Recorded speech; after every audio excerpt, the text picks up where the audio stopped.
Hi, in this video, I will show you how to access your child's online classroom using Microsoft Teams.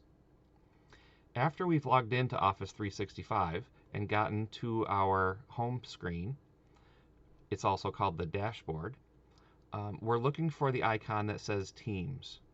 Now, if you don't see it there, go to All Apps, and it will be in the list there. That's only something you'd ever have to do once. Okay, so I'm going to click on Teams, and then my teams will open up, all the ones that I am a part of. Now, they're probably only going to have one or two, so that's cool. So I'm going to click on Dave's class. This is going to be just my sample.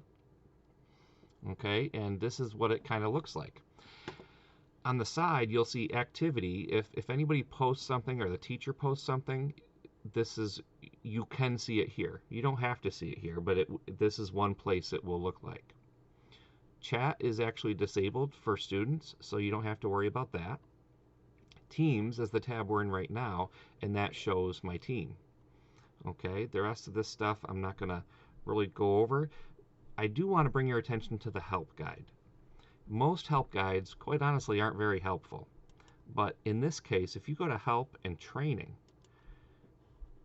Microsoft has all these nice, short, right to the point videos of how to do specific tasks. And I would encourage you, if you are having any issues, to go here and check out some of these videos because they're very helpful. Okay, back to my team. A team is broken up into channels. The general and the communication are the channels in this class, and this is probably what you'll see in your child's class as well.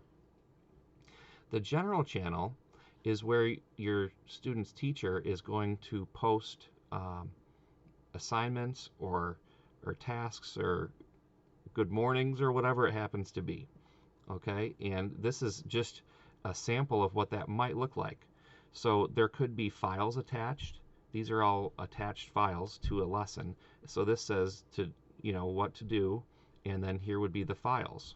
So if I click on one of these files, it's actually going to open up right in this screen here, and you will never have to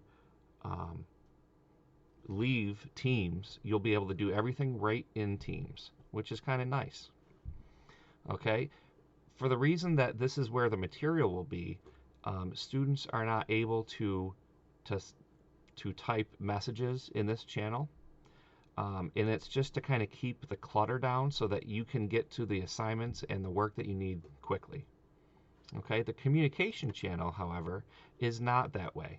The communication channel students can post to, or they can answer questions. So a teacher might ask a question, who is the main character in the story we just read? And down here is where you could, or obviously your student could type their answer. Okay, you can also attach things. So if maybe your student did some work, maybe a writing, and you took a picture of it with your phone, you could attach that picture to show the teacher the work. This is just one way to do it, not the way you have to do it. All right. Also, if you have questions for a teacher, you could also post them here. You could also say, I have a question about that assignment. Do I have to write 3 sentences or 2 sentences or whatever? Okay, that's how you would do that. Now, the last thing I want to just talk about quickly is the app. You can download the desktop app of Teams if you have a Windows computer or a Mac. Teams also works on any device with a internet connection. So even mobile phones and tablets can all use Teams. They all have apps, but you can also go in your browser, your internet browser, whether it's Chrome or Safari or any of that, and use Teams right from in there. So any internet device will run this platform, and you'll be able to stay informed and receive all of your students' work. Thank you, and I hope this was helpful.